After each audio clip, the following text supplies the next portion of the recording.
materinya apa ya? Ada yang tahu? Glenn? Glenn, materinya adalah tentang iya, perang Vietnam. Ada nggak kira-kira keterkaitan perang Vietnam dengan materi kita sekarang ini nanti?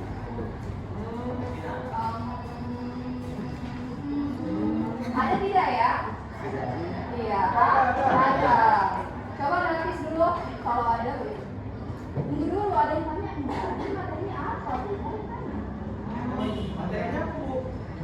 Iya, hari ini kita membahas mengenai kulit hitam dan kulit putih.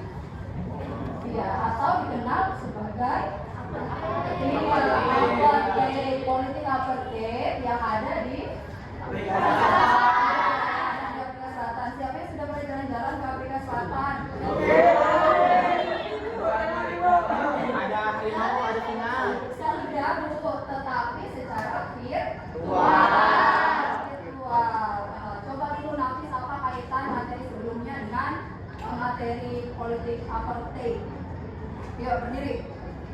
Izin Bu Susi dan teman-teman, saya ingin memberikan jawaban dan pendapat pribadi dari saya gitu. Materi kita sebelumnya kan mengenai perang Vietnam yang ada di Asia Tenggara, yang itu juga berpengaruh dari perang dingin begitu, perang Vietnam. Nah sekarang kita ada di Afrika Selatan begitu. Apartheid yang disahkan dan ditetapkan oleh pemerintahan Afrika Selatan pada tahun 1900-an begitu. Jadi keterkaitan antara perang Vietnam dengan perang Boer dan juga kebijakan apartheid ini memang tidak secara langsung begitu Bu, tetapi keterkaitannya ada dalam lingkup dunia internasional begitu Bu. Ada dalam satu dunia yang sama, satu internasional yang sama. Jadi dalam kronologis apartheid lebih dulu terjadi, baru perang Vietnam secara kronologis Bu. Jadi keterkaitannya bangsa-bangsa penjajah begitu Bu yang ada di tanah-tanah pribumi begitu Bu. Jadi sama-sama mengisahkan perjuangan pribumi melawan penjajah kolonial begitu Bu. Oke, sama-sama mengisahkan, yang digarisbawahi adalah sama-sama mengisahkan perjuangan pribumi melawan penjajah, yaitu bangsa Eropa khususnya. Ada lagi yang mau kasih pendapat? Ada lagi kalau nggak itu saya ditunjuk. Siapa? Saya Bu. Iya, Glenn. Saya ingin menjawab pertanyaan Ibu mengenai keterkaitan materi kita dengan materi Vietnam Selatan. Jadi di sini dalam hal kita terkaitkan mungkin kita sudah pelajari bahwasanya Vietnam Selatan itu adalah sebuah perpecahan antara komunis dan liberal gitu. Jadi dalam hal ini terdapat sebuah ideologi yang dinamakan komunis yang dikatakan juga sosialis. Sosialis ini bisa dikatakan kaum para buruh atau orang-orang yang tertindas. Demikian juga di pembahasan materi kita ini kita akan membahas politik apartheid. Apartheid ini merupakan sebuah pemisahan kulit yang pada dasarnya menindas orang-orang kulit hitam. Yang dimana juga kulit hitam itu juga merupakan orang-orang yang mayoritasnya adalah buruh. Jadi makanya dalam hal ini terdapat sebuah kesamaan ideologi, bukan sebuah ideologi komunis tapi ideologi sosialis yang menentang sebuah hak asasi manusia. Terima kasih. Iya, bagus sekali ya jawabannya. Berarti deskripsi dan analisisnya ini udah ketemu gitu, ya kan? Nah, di sini selanjutnya Ibu akan memberikan tayangan berupa gambar pemantik. Nah, gambar pemantik ini nantinya kalian munculkan apa sih interpretasi dari pemikiran kalian mengenai gambar yang akan Ibu tayangkan, ya? Yuk, jadi sama-sama berpikir ya. Walaupun sudah siang, tetapi berpikirnya jangan kendor. Jangan kasih kendor. Jangan kasih kendor, ya kan? Ya kasih tetap terus kayak pakai tali pinggang, ya kan? Nah, kalau misalnya kasih kendor kan bajunya kan ada yang keluar, enggak kan? Iya. Nah, di sini sudah kelihatan. Iya, coba deskripsikan dan interpretasikan mengenai gambar di bawah ini. TikTok, TikTok, TikTok. Yuk, sama-sama perhatikan. TikTok. Gambar apa itu?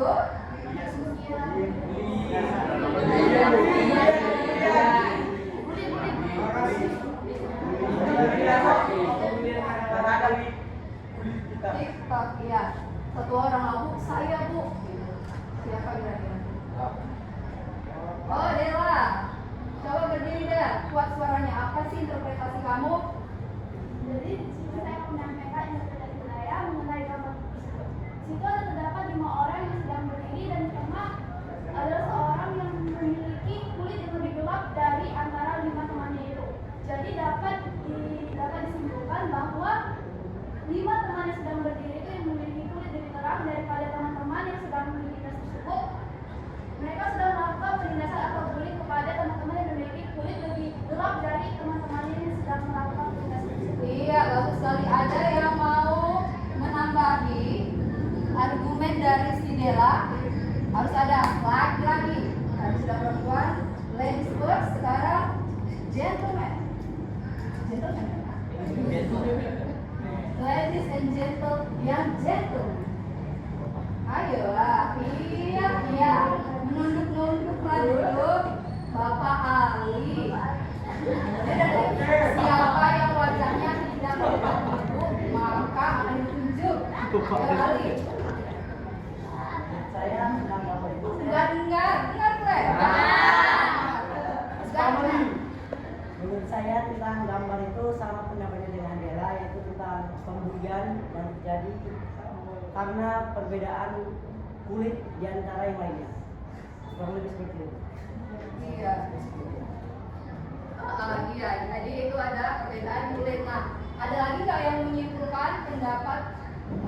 Iya, Glenn. Saya ingin menyampaikan sedikit pendapat saya sama seperti teman-teman, tapi juga ingin menambahkan bukan hanya sekedar perbedaan kulit, tapi juga bisa dikatakan sebuah perbedaan dalam kesetaraan. Di situ terdapat bahwasanya itu ada orang yang ingin setara dengan mereka dalam sebuah pemikiran mereka dalam hal perbedaan. Jadi dapat dikatakan bahwasanya itu adalah sebuah perbedaan kesetaraan dalam hal hak asasi manusia. Iya, bagus sekali ya. Jadi analisisnya ini sudah critical thinking. Apa arti critical thinking itu? Berpikir? Iya, berpikir kritis. Iya, bagus ya. Berarti ini literasinya sudah bagus, sudah banyak baca. Apalagi sekarang kan membaca itu kan bukan hanya dari buku teks saja. Banyak sekali, ada e-book, ada jurnal, bahkan ada apa lagi?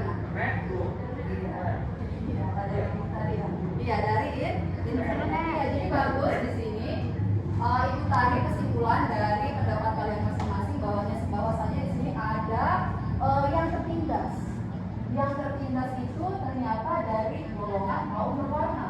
Kaum berwarna di sini dimaksudkan itu adalah yang berkulit hitam. Padahal etnis kulit hitam ini adalah penduduk asli atau pribumi yang dikatakan tadi di negara Afrika Selatan. Tetapi mereka mendapatkan tekanan dari kaum Boer namanya. Kaum Boer itu adalah bangsa Belanda yang datang ke Afrika gitu. Jadi kalau ditarik benang merahnya, sisi historisnya itu yang pertama kali datang menjajah Afrika Selatan itu adalah Belanda. Kemudian datanglah si Inggris, karena rupanya Inggris ini sudah mencium hal-hal berbau dengan emas. Kita sudah pernah belajar di kelas 11 mengenai merkantilisme. Iya kan? Iya, jadi paham merkantilisme ini ukuran suatu negara itu berdasarkan logam mulia dan emas. Ternyata di Afrika ada seperti itu. Nah, di sini mereka bukan hanya terdiskriminasi dari warna kulit saja, tetapi diskriminasinya ini ternyata dilegalkan. You know, dilegalkan? Dilegalkan, ditetapkan. Iya, secara hukum. Jadi ada supremasi mengenai warna kulit putih dan kulit hitam. Ya. Jadi supremasinya itu, kulit putih itu memiliki kekuatan yang lebih untuk mensupremasi kulit hitam. Supremasi itu artinya kekuatan, mempunyai power gitu, ya, dominasi kepada kulit hitam. Nah, apartheid itu sendiri adalah pemisahan, ya kan, pemisahan antara kulit putih dan kulit hitam gitu. Jadi ada segregasi di sini. Nah, jadi dari gambar ini kalian sudah tahu bahwasanya diskriminasi itu bukan soal ras saja, tetapi nanti soal pekerjaan, lagi soal apa yang terpisah? Apa? Iya, wilayah tempat tinggal, lagi apa? Pernikahan, ya kan, banyak lagi yang lainnya.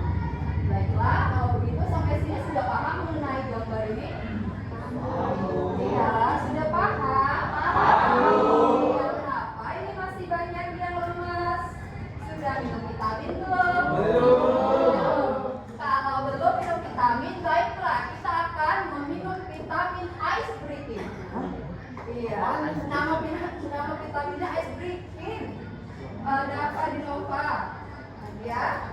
Jadi ikuti apa yang saya lakukan. Contoh, misalnya pagi, tepuknya sekali. Ya. Siang, kan semangat kan tepuknya 2 kali. Malam karena sunyi, jadi tepuknya setengah. Ya, iya. Karena malam itu sunyi, jadi tepuknya setengah. Kalau pagi, siang, malam, ya. Berarti apa dia, Jason? Kelebihan vitamin. Overdosis tuh. Apa vitamin apa? Obat cacing. Gami. Nah, kalian minum obat cacing kan? Iya. Siapa? Iya, ayo kita mulai. Siapa yang nggak konsentrasi? Saya kasih punishment. Malam.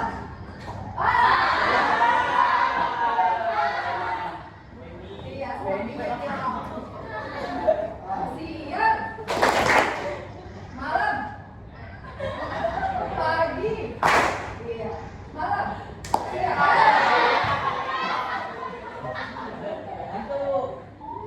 Kalau yang salah kita apa ya?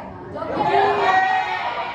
Oh, yang salah kita suruh nyanyi ojo banding deh. Tapi yang bagian rapnya ya, awas kalau salah. Makanya harus fokus dan konsentrasi. Ayo semuanya pagi,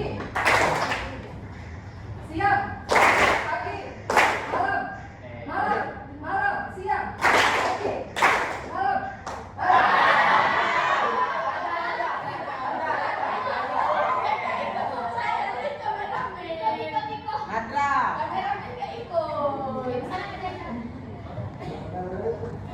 Kita ulangi ya, oke lagi mendapat manfaat khusus dari Allah. Iya, pagi, malam. Satu,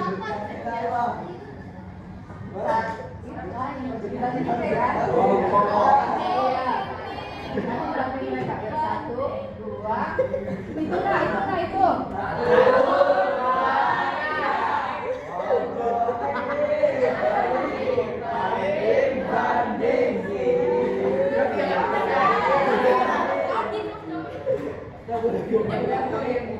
Iya, jadi harus konsentrasi. Karena tadi udah siang, semangatnya kan tetap pagi, ya kan? Itu masih ice breathing tepuk tangan. Kalau ice breathing yang lain bagaimana? Tapi tidak apa-apa, nobody perfect. Tidak ada yang sempurna, ya kan? Tetapi, iya, buatlah dan berikanlah dan manfaatkanlah kamu skill kamu, keahlian kamu untuk mengupgrade diri kamu, ya karena nobody perfect, tidak masalah, ya tidak usah takut, jangan nangis habis ini ya. Iya, nah selanjutnya setelah ini, nah ini dia. Jadi nanti kita kan ini materinya mengenai politik apartheid yang sudah kalian jelaskan tadi. Jadi apa sih tujuan atau indikator yang akan kita capai dalam mempelajari apa ya? Iya, mempelajari politik apartheid. Saya jangan ditinggal dong. Ya, kita harus sama-sama. Iya, tujuannya di sini untuk memperjelas. Iya, selanjutnya.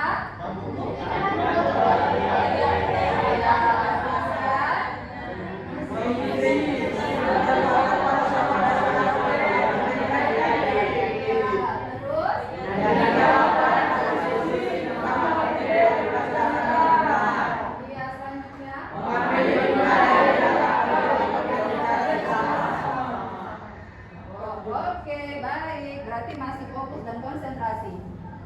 Nextnya, di sini Ibu akan menggunakan model pembelajaran PBL. PBL itu problem based learning. Jadi sudah ada problem. Jadi kalian harus mencari masalah dari yang akan dibagikan nanti di dalam LKPD. Apa LKPD? Iya, di sini nanti kamu akan mencari masalah dari politik apartheid ini, kemudian solusi apa yang kamu dapatkan, kemudian kamu cari apa sumbernya. Jadi kalau belajar sejarah itu harus otentik, sumbernya harus jelas. Seperti kamu di keluarga kamu itu otentik tidak? Iya. Original nggak anak mama bapak? Original ya habis ya? Iya. Buktikan dengan apa keoriginalan kamu? DNA. DNA apa nak? Kalau tes DNA mahal ya? Yang lain? Golongan darah? Iya, golongan darah. Bukan. Sifatnya. Terus ada masukkan ke dalam kartu keluarga. Masukkan ke dalam kartu keluarga. Oke, nah setelah itu di sini sebelum nanti ibu membagikan kalian ke dalam sebuah kelompok, jadi ada video untuk lebih mengupgrade pengetahuan kita tentang politik apartheid, ya. Selanjutnya mana bu videonya, mana ya? Itu Bu, cara masuk Bu. Oh ini ya videonya, ya.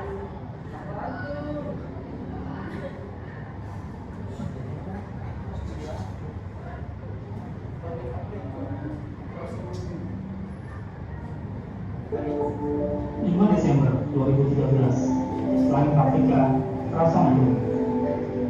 Duka menyelimuti masyarakat Afrika Selatan dan seluruh warga dunia atas meninggalnya Nelson Mandela, pejuang kemanusiaan dan persamaan hak sipil. Tokoh yang seringkali memakai batik dalam pertemuan internasional ini akan selalu dikenal dengan keberaniannya melawan dan menghapuskan diskriminasi rasial yang dikenal dengan politik apartheid.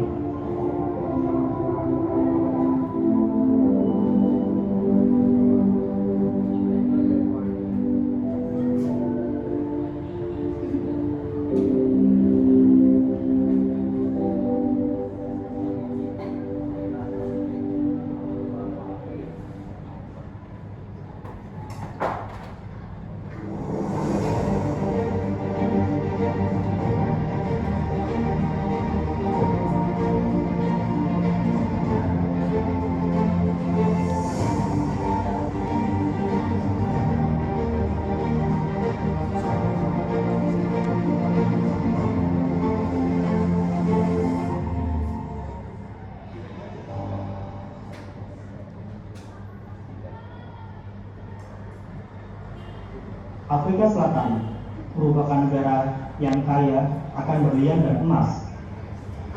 Ingat, merupakan negara yang kaya.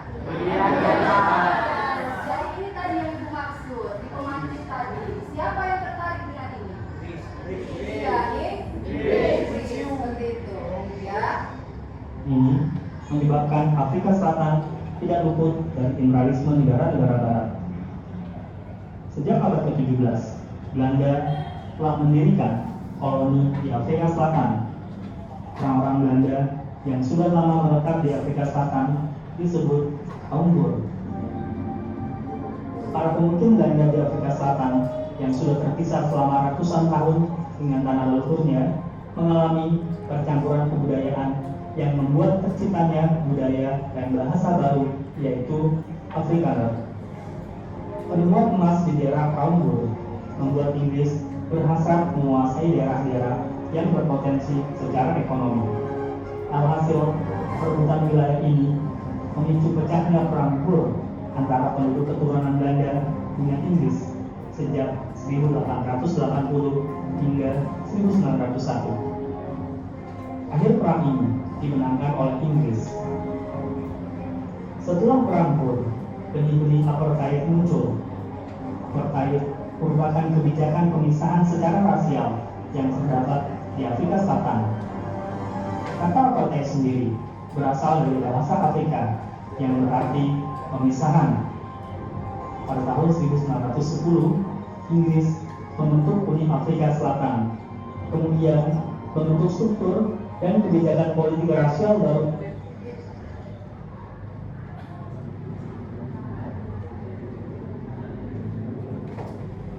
Iya, jadi itu adalah sekilas atau kilatan video mengenai apa namanya politik. Nah, setelah kamu melihat tayangan dari video tersebut, di sini akan ada model KPD yang saya bagikan. Tadi apa tugasnya? Mencari pasangan. Mencari, jangan nonton 12 nanti pikirannya mau cari pasangan saja. Nanti boleh cari pasangan, tapi setelah sudah kata dapat setelah udah jadi orang. Hari ini pun jadi orang. Setelah sudah sukses, sudah melanjutkan pendidikan, ya kan? Nah, jadi di sini ibu bagi ya, ingat ya direkamnya kelompok 1. Saya yang bikin kelompok atau kalian? Siapa kalian? Oh, itu saja. Ibu tahu yang ibu siapa? Yang ibu. Kalau kalian? Ibu ya. Kelompok 1 itu atas nama nama kelompoknya adalah kelompok Nelson Mandela. Ibu nggak mau ulangi 2 kali. Orang-orangnya adalah Nafis, Marsyada, Tania, Louis, Sarwenda. Kemudian kelompok 2 itu namanya FW The Club. Jadi di sini nama kelompoknya nama tokoh. Sudah ada Glenn, Gilang, Aryo, Katia, dan Mutiara. Kemudian yang ketiga adalah kelompok Afrika Selatan. Kelompok ini anggotanya itu ada Damayati, Dela, Ahmad, Arifin, Dame. Nah, sudah mana tadi kelompok 1, kelompok Nelson, Ferry, ini LKPD. Kelompok dekat, jauh itu ya. Kelompok Afrika, iya. Oke, sekarang diskusikanlah.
temukan masalahnya.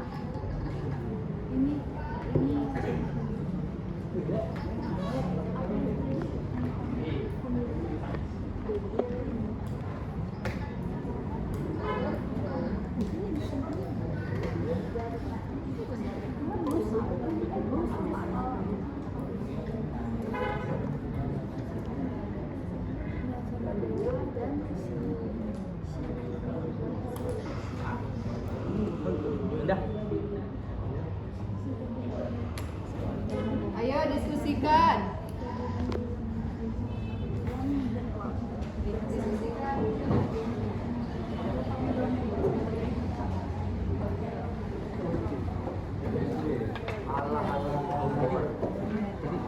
Mana sumbernya? Mana sumbernya? Dari mana? Coba. Oh, pakai sumber. Sumber tadi dari Batak di Afrika Selatan. Jadi itu kalau itu adalah orang-orang Belanda yang selamat dari takdir. Terus tadi itu jumpa Ayo yang lain. Ini sudah sampai mana kelompok ini? Kematiannya, Bu. Kematian? Kematian siapa, Nak? Definisinya. Oh, iya. Selalu cerita kematian. Jangan gitulah. Banyak dosa, ya kan?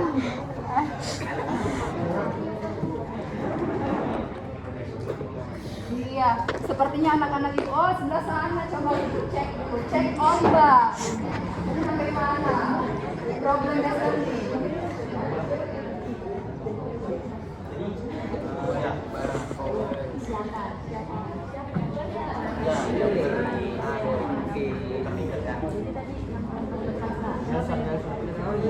Itu cuma langsung aja perannya.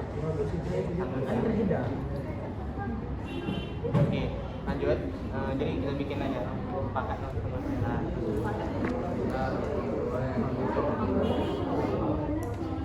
Ini udah sampai mana? Udah sampai. Kemasukan. Tadi di sana katanya kematian Nelson Mandela. Ini kemasukan. Nanti Mandela ke dalam partai. Apa? Ke dalam partai. Partainya siapa ini? Partai Nasional Afrika Selatan, Bu. Oh iya. Mana? Ayo, coba mana? Oh, nah. Nyari ini. Ayo semuanya. Waktunya dibatasi ya. Loh, nak, ada lah nak. Iya, orang enak kalian berdua ini ya kan. Nomor absen berapa itu? Nomor absen berapa?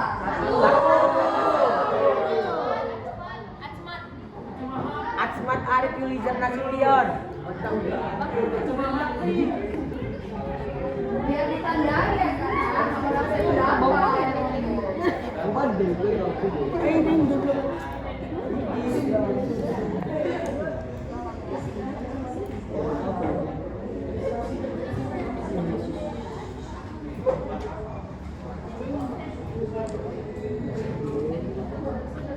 Nanti bagi kelompok siapa yang sudah bisa menemukan problemnya dan solusinya beserta kesimpulan serta sumbernya, langsung saja Bu, kelompok kami sudah siap maju presentasi. Ya. Hasil itu tidak akan mengkhianati proses. Ada yang bingung? Mau dipertanyakan sama Ibu? Sudah paham? Nggak ada yang jawab. Sudah paham? Oke, siap. Lanjut saja kan?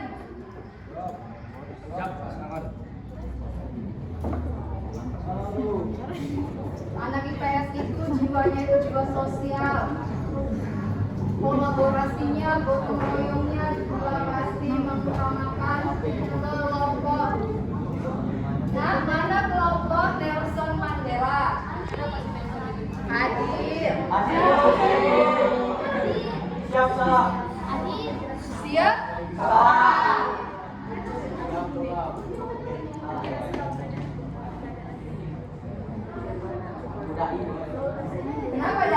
Dai, kamu kenapa katanya? Tidak mengerjakan. Ini loh, kan kayak di sini.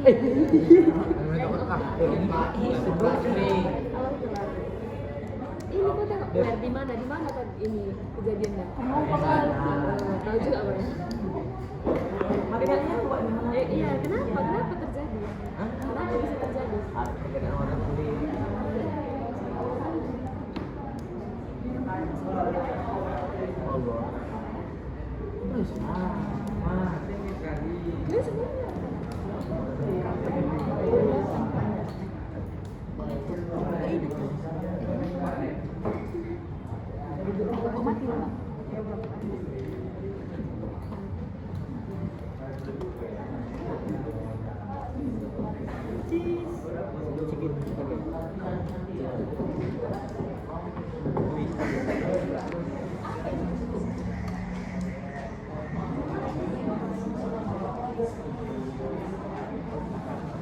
Sampai pindah saja.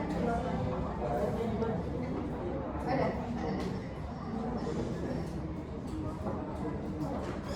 Atau kalian kalau kesini muat, kesini sama. Di kelompok Nelson terenggalai nih katanya dari dua laptopnya, dagingnya, banyak jalan menuju mau apa? Ada aja ya kalau sudah siang ya.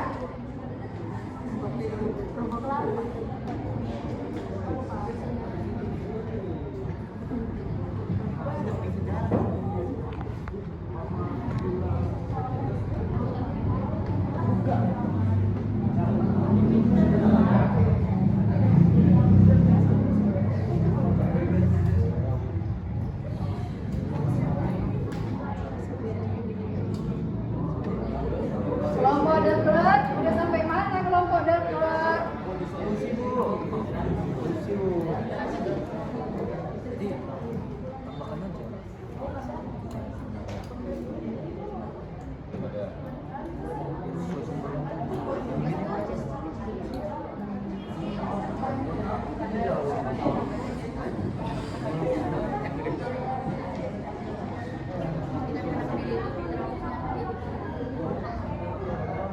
Ayo, kelompok siapa yang sudah bisa? Kelompok siapa yang sudah menemukan masalah dan sudah tahu solusinya? Jadi karena ini kalau difilosofikan dalam kehidupan kita sehari-hari, kenapa ibu buat kalian seperti ini? Itu kalau misalnya dalam kehidupan sehari-hari kan kita kan perlu makan ya. Jadi ibu menyuruh kalian untuk keluar. Nah, pergi cari makanan. Ya kan?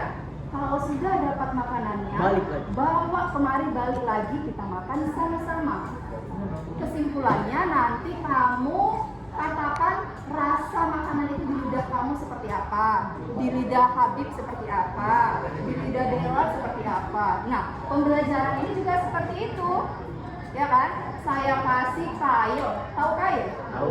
Apa itu? Pancing. Iya, saya kasih pancing, tetapi umpannya tidak. Bagaimana cara kamu untuk mencari umpan itu? Umpan itu adalah iya, kalau dalam pembelajaran Materi.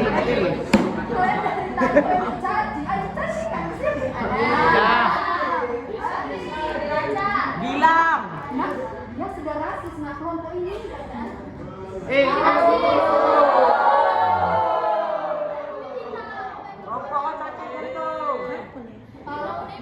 Kalau buat salah seharusnya bilang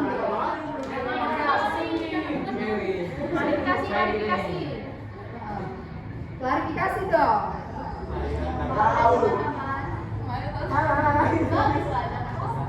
Maaf ya teman-teman, bilang nanti jangan nanya kita ya, gitu ya.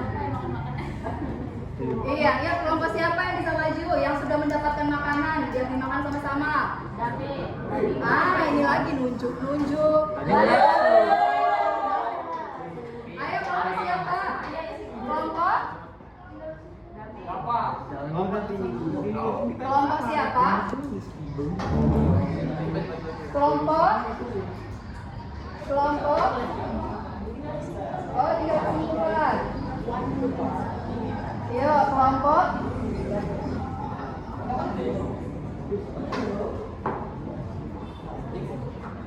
Kelompok Buat apa? kelompok Nelson Mandela, Bu.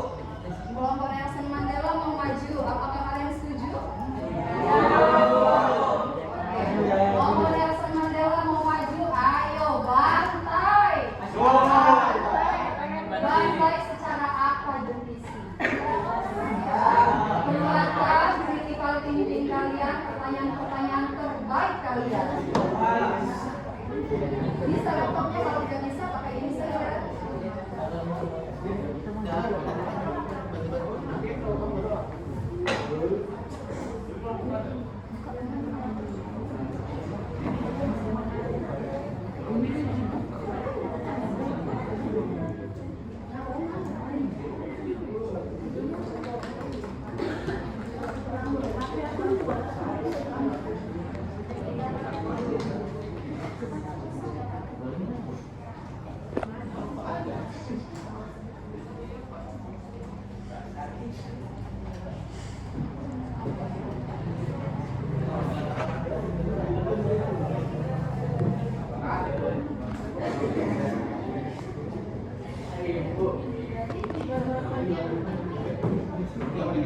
Satu orang jadi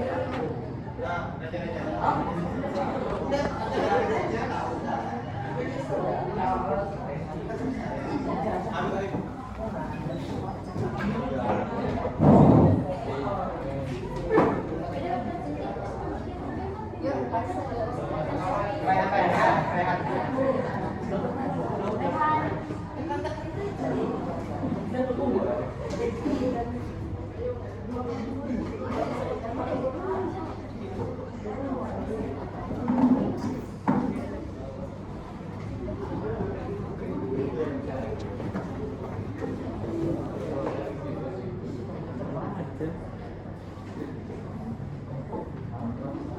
Nah, di sini kelompok satu akan menyaksikan hasil dari diskusi mereka. Nah, di sini kalian perhatikan betul-betul. Kalau ada yang tidak paham, tanya langsung ke kelompok Nelson Mandela. Jadi di sini ada beberapa penilaian nantinya yang akan ibu nilai. Penilaiannya ini objektif, ya. Untuk penilaian sikap sosial itu nanti indikatornya ada jujur, disiplin, tanggung jawab, peduli, dan kerja sama.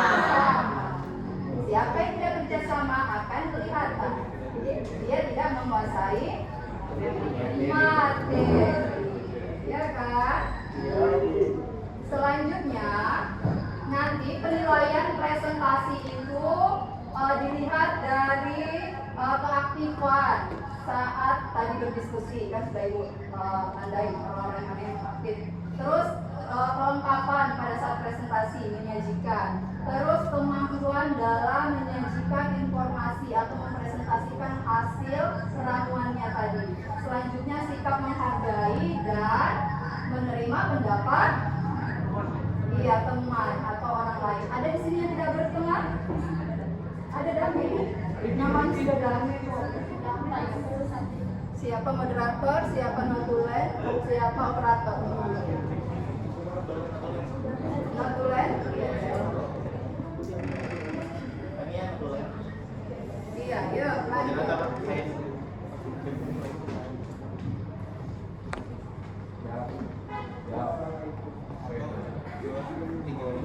Assalamualaikum warahmatullahi wabarakatuh. Waalaikumsalam. Selamat pagi teman-teman.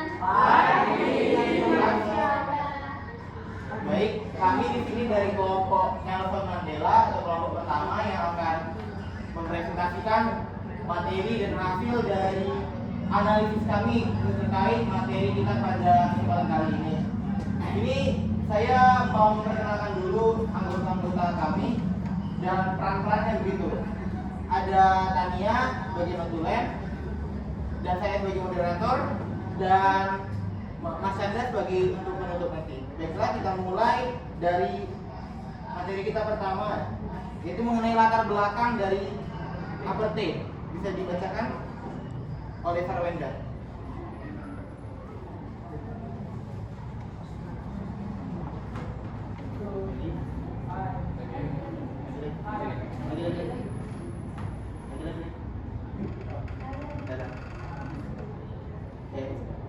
Baik, di sini saya akan menjelaskan tentang latar belakang dari perang Boer. Kemenangan Inggris pada perang Boer di Afrika Selatan telah memicu kebijakan apartheid untuk dipisahkan parlemen. Perang ini dipicu oleh keinginan Britania untuk memperkuat kekuasaannya di Afrika Selatan, khususnya setelah penemuan kandungan ikan besar pada tahun 1868 di sekitar Kimberley di perbatasan gabungan Transvaal dengan negara bebas Orange dan koloni Belanda. Sebenarnya perang Boer ini berlangsung 2 kali. Perang Boer pertama dilakukan pada tahun 1880 sampai 1881 dan perang Boer kedua dilakukan pada tahun 1899 sampai 1902. Tetapi yang biasa diingat sebagai perang Boer adalah yang kedua. Ketika perang berakhir, secara pasti berakhir pula riwayat Republik Boer yang berkedaulatan di Afrika bagian selatan. Baik, terima kasih Sarwenda atas penyajian materinya. Di sini saya juga ingin menambahkan sedikit dan beberapa poin dari latar belakang kebijakan apartheid yang mana kita harus pahami dari perang Boer ini. Sebelumnya teman-teman harus pahami bahwa di Afrika Selatan ada 2 negara adidaya atau bisa dikatakan 2 penjajah yang saling bersaing gitu di Afrika Selatan, yaitu orang-orang Belanda dan orang-orang Britania Raya atau Inggris.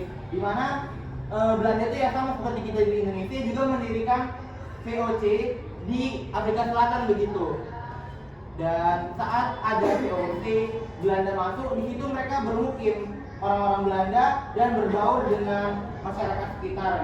Itulah yang disebut dengan kaum Boer atau Afrikaner begitu. Nah, perang ini terjadi saat perpindahan kekuasaan begitu antara penjajah Belanda menuju penjajah Inggris begitu. Terjadilah konflik, terjadilah perang, itulah yang dinamakan perang Boer begitu. Nah, apa sih pentingnya perang Boer ini dalam kebijakan apartheid? Tentu saja sangat penting teman-teman, karena kejadian inilah yang menyebabkan Afrika Selatan itu berada pada negara yang rasis begitu, pada pemerintahan dan perdana menteri yang mendominasi kaum kulit putih atau supremasi kulit putih begitu. Jadi kita lanjutkan menuju jalan kita peristiwa oleh baik, saya lanjutkan jalan peristiwa cerita jadi vlog. Oke, jadi singkat saja saya ingin sampaikan bahwa di sini kita ketahui masyarakat pribumi di Afrika Selatan itu selain daripada kaum Boer atau kaum Belanda yang mendatang, ada juga kaum pribumi asli dari Afrika Selatan seperti suku Bantu dan suku kaum kulit hitam lainnya begitu. Dan di sini sendiri kita bisa ketahui bahwa suku-suku ini saling terpecah belah begitu. Mereka suka perang antar suku, mereka sering melakukan pembantaian sehingga tidak ada persatuan begitu. Inilah yang menyebabkan mereka mudah untuk dikuasai oleh orang-orang kulit putih begitu. Padahal kulit hitam itu kan mayoritas begitu di benua Afrika. Tapi ya kenyataannya mereka dipecah belah dan dikuasai oleh pemerintahan orang-orang kulit putih. Kita akan lanjut.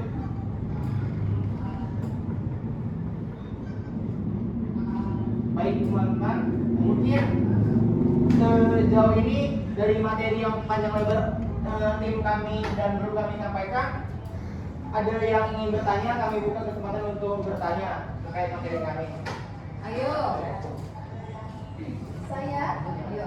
Catat siapa namanya ya. Baik, bisa perkenalkan diri.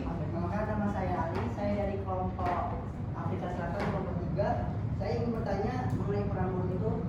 Kenapa perambur di Afrika Selatan tidak terjadi antara pihak Afrikaner atau para pemukim Belanda dengan pihak Britania Raya atau Inggris, sedangkan mereka sesama kulit putih? Kenapa bisa jadi peperangan? Terima kasih. Baik, pertanyaan yang sangat luar biasa dari teman kita Ali. Untuk selebihnya ada lagi yang ingin bertanya dari kelompok yang lain? Biar kita tampung dulu. Oke, dia. Di sini saya mau bertanya. Sebelumnya perkenalkan, nama saya Fatia. Di sini saya mau bertanya, siapa yang pertama kali mengesahkan kebijakan apartheid di Afrika Selatan? Baik, pertanyaan diterima. Terima kasih.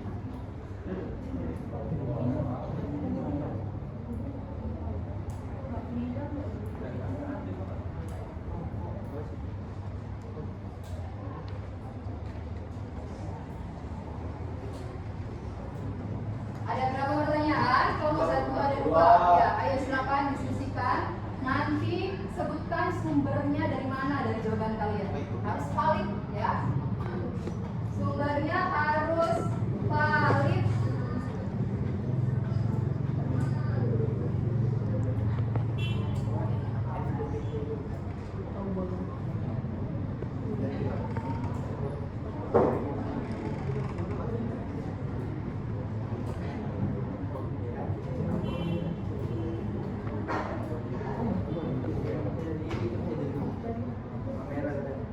Sumbernya harus valid. Sudah bisa? Ayo.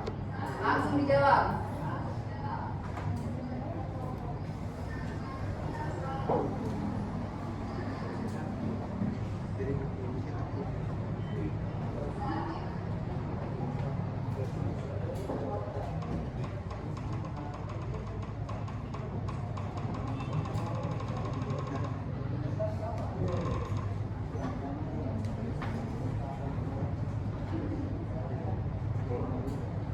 Ya, ayo Nafis dan Sarwenda.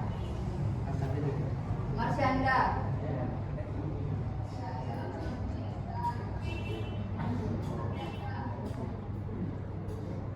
Atau Jason. Oke. Ada Bu? Baik. Semuanya kami telah berdiskusi dan berembuk untuk jawaban dari pertanyaan yang teman-teman sampaikan kepada kelompok kami, yaitu dari Ali. Kenapa perambur di Afrika Selatan itu bisa terjadi? Padahal kan mereka dua-dua ini sama-sama kaum kulit putih begitu. Kenapa sesama kaum kulit putih pun berkonflik begitu?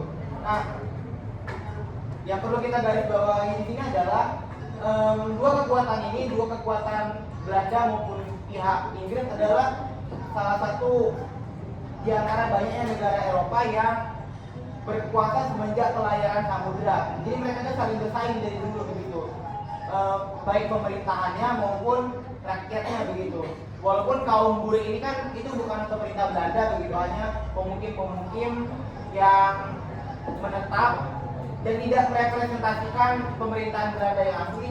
Tetapi sifat dari kaum buruh ini itu tidak mau dikontrol karena orangnya sudah terbiasa bebas di alam liar. Mereka memiliki jiwa berpetualang dan jiwa tidak mau diatur begitu. Jadi saat Inggris datang, itulah yang menyebabkan mereka tidak seret dengan koloni dari Inggris begitu. Jadi kebebasan dan nilai-nilai yang dipegang oleh kaum buruh tidak sesuai dengan koloni Inggris, sehingga itu yang membuat mereka memberontak begitu dari pemerintahan kolonial.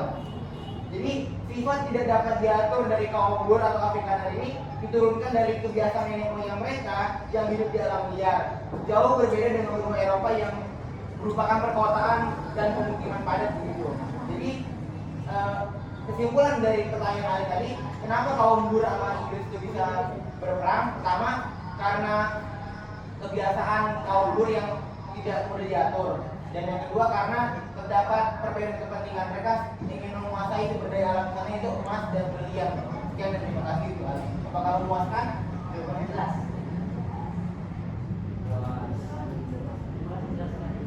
Baik.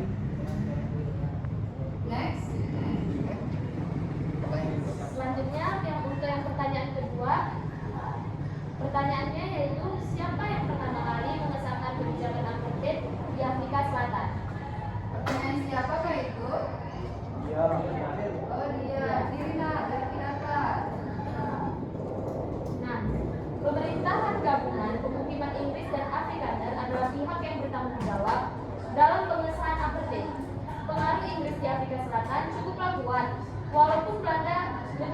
sebagai penjajah terlama Afrika Selatan. Mereka berulang kali saling bergantian kepemilikan atas kolonialnya di Afrika Selatan, yang pada akhirnya Afrika Selatan menjadi negara yang merdeka setelah menjadi koloni Britania Raya atau yang dikenal dengan nama Inggris. Jawaban ini dapat kita lihat pada buku sejarah kita pada halaman 246, yaitu pemberlakuan apartheid. Di situ sangat jelas bahwa Daniel F. Malan segregasi atau pemisahan total apartheid diberlakukan. Sekian jawaban kami untuk pertanyaan teman kita dia. Apakah memuaskan?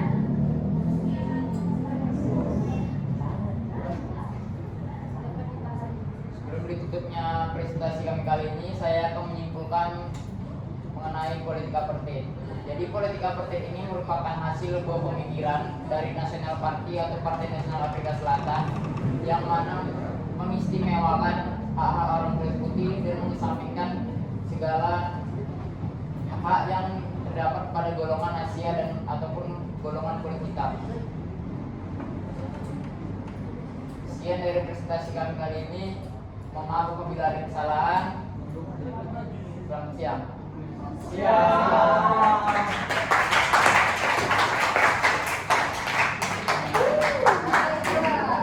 Terima kasih untuk kelompok Nelson Mandela yang sudah melakukan penyajian presentasi dengan baik. Berikut juga dengan sumber-sumbernya.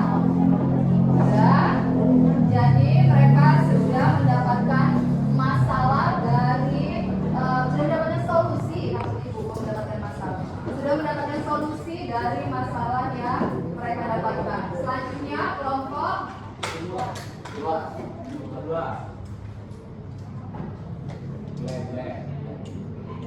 Selanjutnya kelompok 2, kelompok Dr. Kel.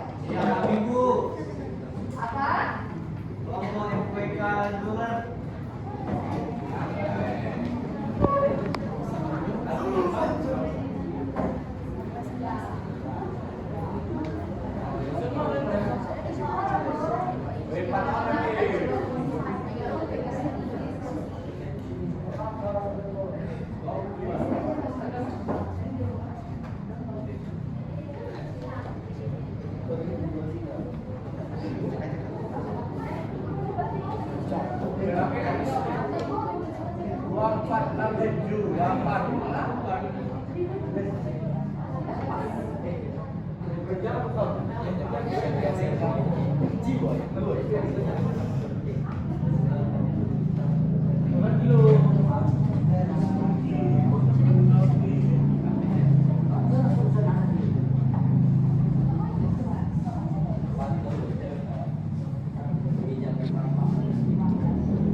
Assalamualaikum Warahmatullahi wabarakatuh.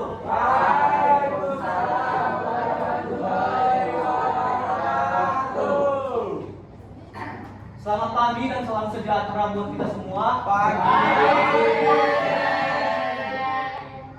Di sini kami telah berdiskusi dan membuat sebuah rumusan dalam hal presentasi kami. Dalam hal ini kami memohon izin kepada guru kami dan teman-teman sekalian untuk menyampaikan hasil presentasi kami dalam hal bekerja keras kami. Sebelum itu, dalam hal pengenalan siapa-siapa saja orang yang menjelaskan, mungkin nanti saja, karena mungkin juga bakal disebutkan nama-namanya pada saat penjelasan. Tapi pada saat ini, izinkan kami untuk menyampaikan sebuah cover kami, yaitu Nelson Mandela. Hanya manusia biasa yang memiliki jiwa luar biasa.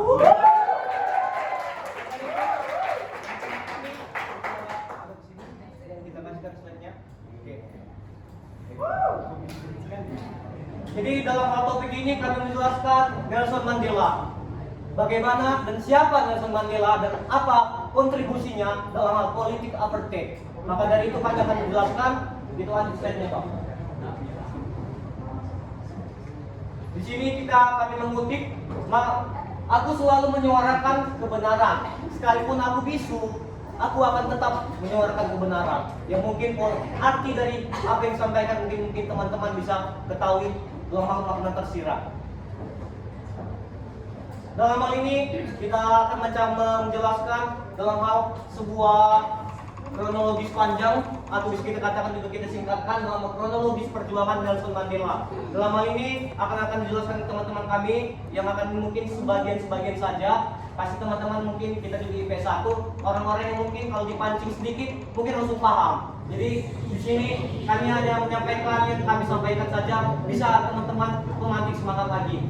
Baik, dari dalam ini Nelson Mandela adalah seorang tokoh yang merupakan ras kulit hitam. Nelson Mandela dari kecil yang merupakan orang yang tinggal di Afrika Selatan. Pada saat itu dia kuliah merupakan mengambil jurusan hukum. Ketika mengambil jurusan hukum, dari situlah dia berkecimpung menjadi orang politikus. Maka dari itu siapa Nelson Mandela dan bagaimana perjuangannya selanjutnya untuk memperjuangkan politik apartheid, kami mempersiapkan teman kami untuk menjelaskannya, yaitu teman kami Penny Amanda Limbo. Bergabungnya soal ANC.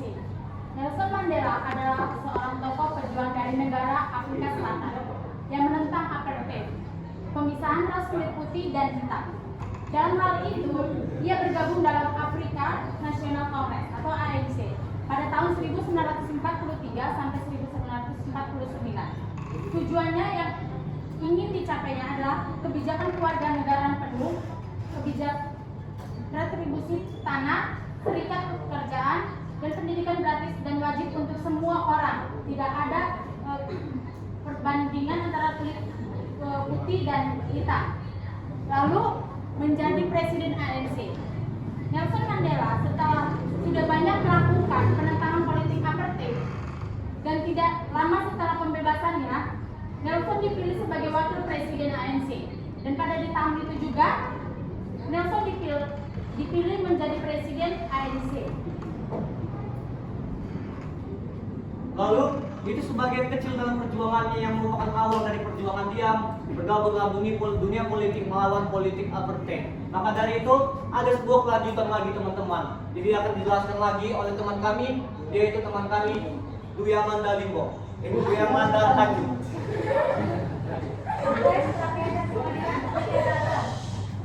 Setelah menjadi presiden ANC, Mandela menerbitkan autobiografi dan bernegosiasi sama Presiden Frederick William Douglass untuk menghapuskan apartheid dan melaksanakan pemilu multiras tahun 1994 yang telah dimenangkan ANC.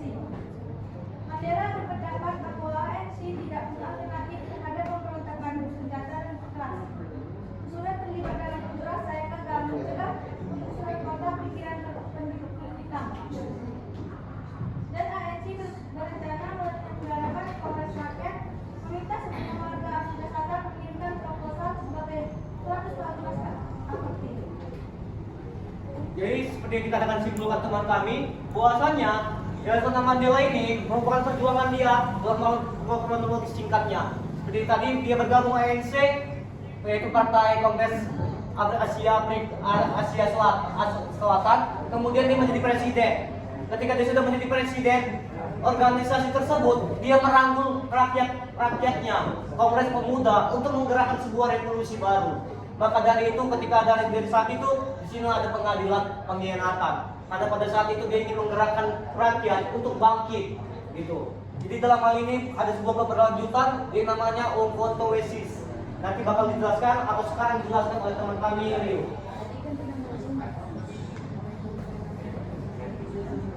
Ontowesis adalah gerakan yang terinspirasi dari Fidel Castro pada tahun 1961. Dalam bahasa Indonesia disebut sebagai tombak bangsa atau yang disebut dengan MK.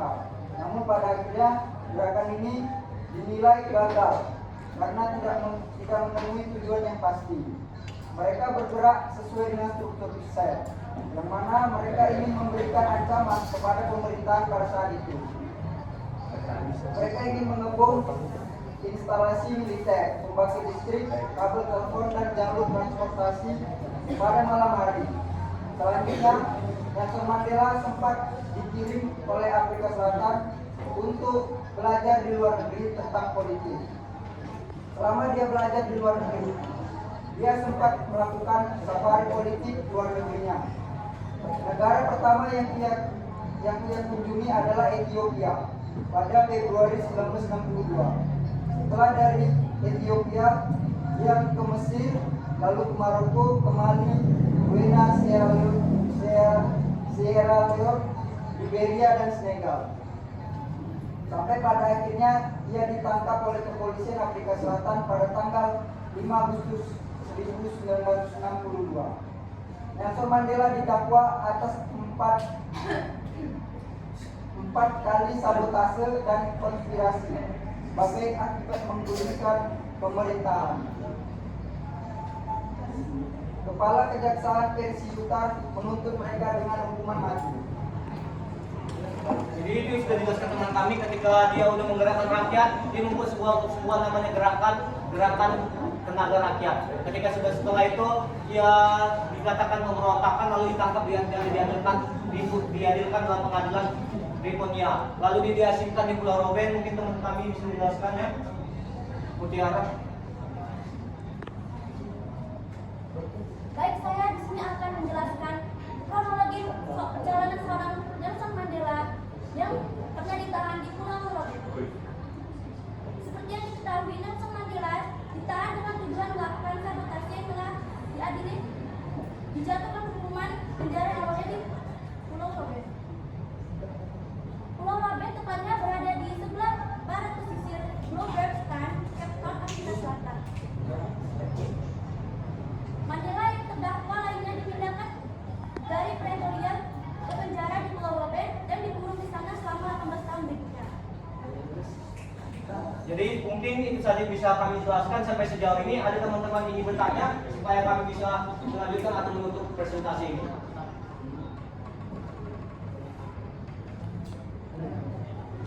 Iya. Ayo teman kami silakan.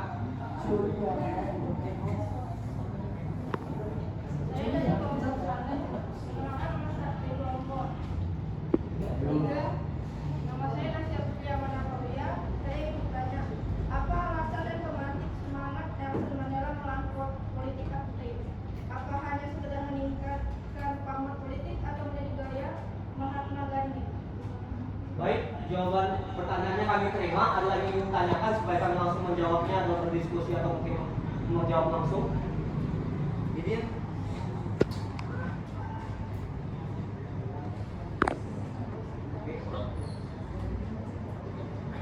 Oke, mungkin satu pertanyaan saja yang mungkin sudah kita ketahui dan kita langsung jawab saja sih. Karena kita langsung kita ketahui tadi udah jelaskan yang Limbong, bahwasanya dia merasa empati kepada rakyatnya, kepada sesamanya, bahwasanya orang itu tindas. Jadi dia merasakan apa yang dirasakan oleh rakyat itu sendiri. Makanya itu dia berjuang, bukan hanya sekedar mencari pamor politik. Mungkin itu saja yang bisa kami sampaikan. Sebelum itu lagi menanyakan sebelum kami tutup. Tidak kata.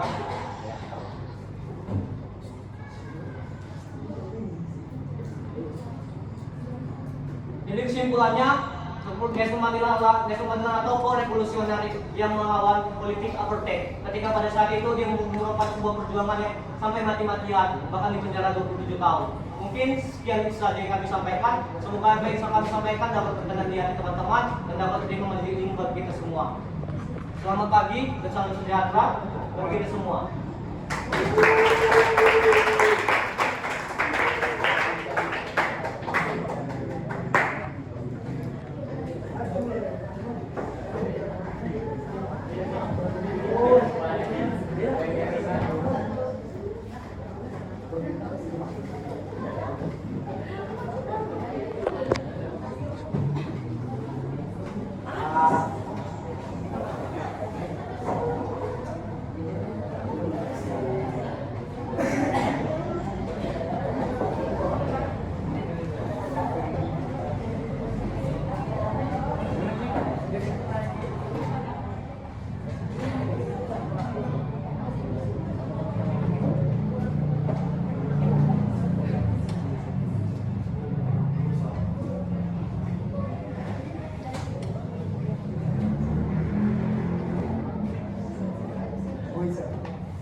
Selamat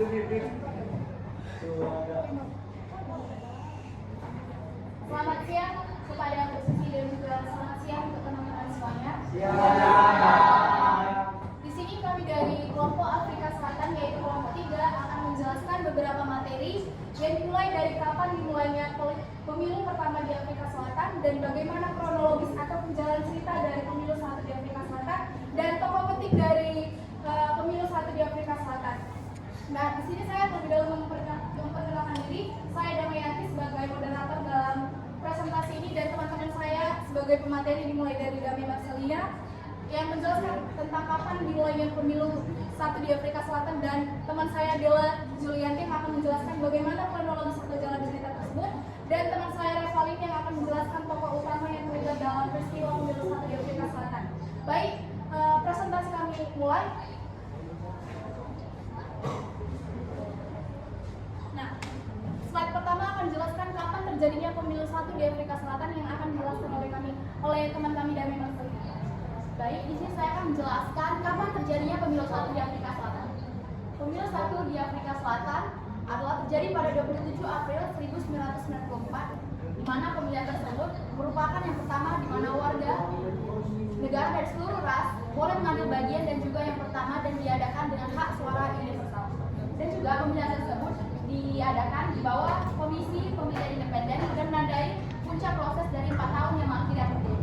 Dan juga mayoritas besar warga Afrika Selatan memilih pemimpin anti apartheid yaitu Nelson Mandela untuk menjadi pemimpin pemerintahan yang baru. Baik, teman saya sudah menjelaskan kapan terjadinya pemilu 1 di Afrika Selatan, yaitu tepatnya pada tanggal 27 April tahun 1994 yang menandakan politik apartheid itu berakhir. Nah, sekarang akan dijelaskan bagaimana kronologis atau jalan cerita dari pemilu 1 yang akan dijelaskan oleh teman kami Dela. Jadi di sini saya akan menjelaskan mengenai kronologis peristiwa dari pemilihan umum pertama di Afrika Selatan. Baik, jadi pemilihan umum pertama di Afrika itu berawal pada tahun 1652 di mana bangsa Buru atau Belanda datang ke Afrika Selatan untuk menguasai sumber daya alamnya. Kemudian bangsa Buru ini merasa terganggu dengan kehadiran Inggris. Dia memiliki tujuan yang sama juga dengan bangsa Buru, yaitu menguasai sumber daya alam yang ada di Afrika Selatan. Sehingga terjadi perang Buru, yaitu perang yang antara bangsa Buru dan bangsa Inggris yang kemudian dimenangkan oleh bangsa Inggris. Baik, kronologis atau penjalan cerita sudah dijelaskan oleh teman kami Dela. Sekarang kita akan mendengarkan penjelasan dari teman kami Revalin mengenai tokoh utamanya. Saya akan menjelaskan sedikit tentang tokoh dari yang topik yang saya bahas.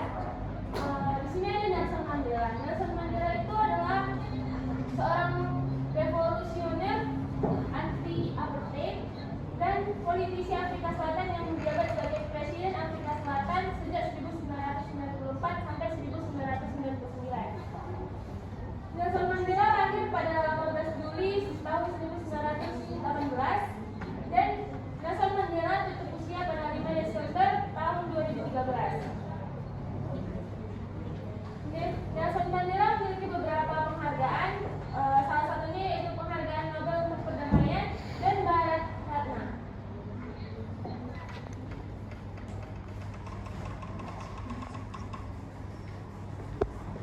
Baik teman-teman semuanya, di sini presentasi sudah kami jelaskan mulai dari kapan dan bagaimana kronologinya serta tokoh utamanya. Nah, sekarang saya akan menyimpulkan dari presentasi kami, yaitu bahwa pemilu 1 di Afrika Selatan itu menandakan telah berakhirnya politik apartheid atau politik pendiskriminasian antara kaum kulit hitam dan juga kaum kulit putih di Afrika Selatan, sehingga terjadilah pemilihan umum pertama di Afrika Selatan yang dapat menyatukan antara kaum kulit hitam dan juga kaum kulit putih di Afrika Selatan. Nah, pada sesi akhir kami akan membuka sesi tanya jawab. Jika teman-teman ada yang ingin bertanya, silakan.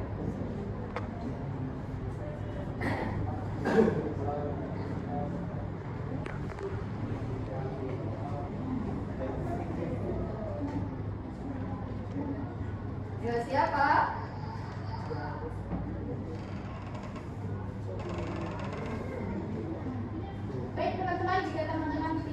ingin bertanya, presentasi kami tutup. Dan jika kami ada kesalahan dalam tutur bahasa, mohon dimaafkan. Dan presentasi kami tutup. Saya mengucapkan terima kasih. Iya, terima kasih.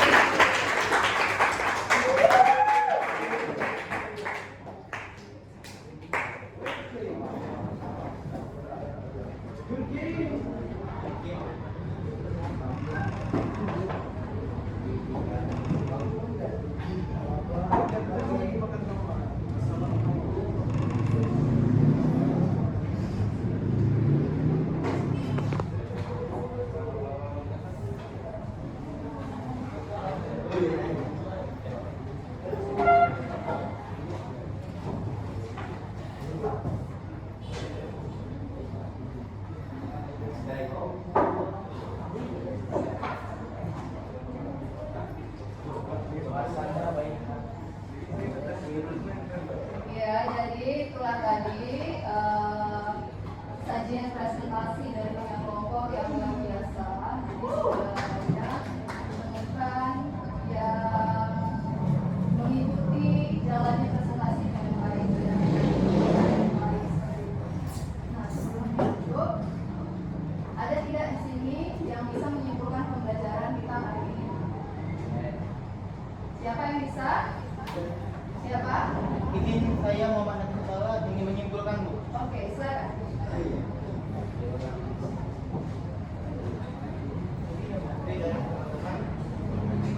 Perhatian semuanya. Jadi saya diberikan kesempatan dari Ibu Susi untuk menyimpulkan hasil keseluruhan akhir dari pembelajaran kita pada hari ini, materi mengenai pemberlakuan apartheid di Afrika Selatan. Jadi teman-teman, yang kita bisa ambil intisari atau kesimpulan inti dari apartheid itu adalah di saat orang-orang kolonial maupun penjajah ini datang ke suatu negeri yang sumber daya alamnya kaya, yang memiliki banyak kekayaan sehingga mereka tergiur untuk menguasainya. Tetapi pribuminya pada saat itu terpecah belah, mereka masih miskin, masih kolot pemikirannya. Disitulah ada kesempatan bangsa asing untuk menguasai, dan inilah Afrika Selatan itu adalah salah satu contohnya begitu. Kita bisa ketahui sendiri, orang Belanda, orang Inggris adalah pendatang, dan jumlah mereka itu jauh lebih sedikit daripada orang-orang kulit hitam di Afrika Selatan. Tetapi fakta sendiri adalah kebalikannya begitu, di mana kulit putih berhasil membuat pemerintahan di sana, berhasil membuat peradaban bahkan lebih maju daripada orang-orang kulit hitam, dan pada akhirnya kulit hitam menjadi tertindas begitu. Mereka menjadi masyarakat kelas 2 atau bahkan lebih hina begitu derajatnya daripada binatang sendiri. Nah, di saat itu juga orang-orang Eropa memiliki pandangan bahwa mereka lah yang terbaik, mereka lah yang apa, karena mereka menganggap bahwa kulit putih itu adalah ras yang diberkati Tuhan, adalah ras yang hanya yang mendapatkan hak untuk mengontrol ras-ras tadi. Jadi kesimpulan akhirnya adalah bahwa apartheid itu terjadi karena dominasi kulit putih yang menganggap bahwa mereka lebih tinggi derajatnya daripada makhluk Tuhan lainnya. Padahal kita semua menyadari bahwa sebagai makhluk Tuhan tidak ada yang berbeda-beda. Yang membedakan kita hanyalah ketakwaan dan kepatuhan kita kepada Tuhan kita semesta. Iya. Saya Ibu, sekian dari saya bisa sampaikan terkait kesimpulan materi kita pada hari ini. Sekian dan terima kasih banyak teman-teman.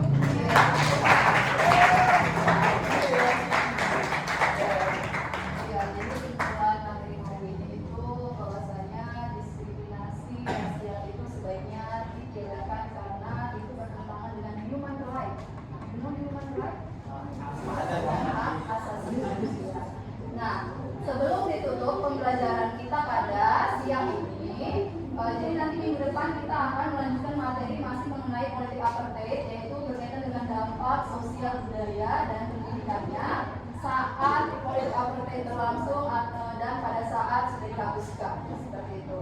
Nah, di sini sudah ada Ibu Sherlyn di grup kalian, grup WA, untuk mengerjakan evaluasi atau pelatihan mandiri untuk memperdalam materi hari ini. Baiklah, untuk mengambil keberkahan dari pembelajaran kita hari ini, mari kita tutup dengan doa dan disiapkan.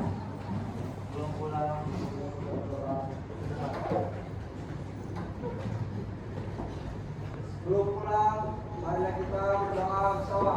Doa dimulai.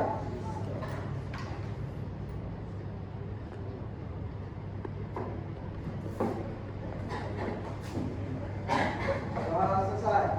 Berdiri.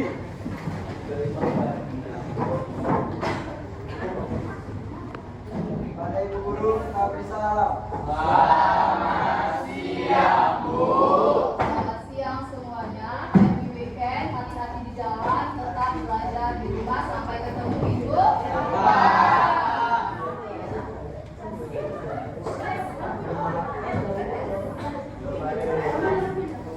Yuk, terus.